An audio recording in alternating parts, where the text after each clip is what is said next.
PG చేస్తే అంతకు మంచి జాబ్ దొరుకుతుందని అప్పులు చేసైనా పెద్ద చదువులు చదువుతారు.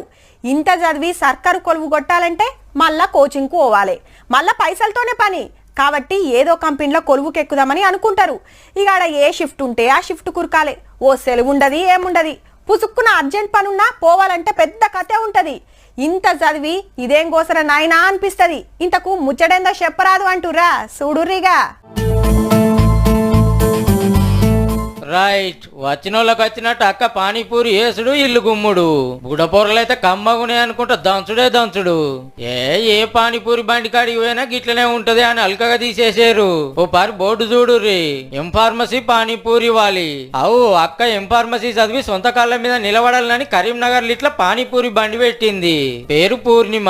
కొలువు రాక చేసిన ఇక మది కాదుల్లో మునుపు పెద్ద పెద్ద స్కూళ్ళు కాలేజీల్లో చదువు చెప్పింది అక్క.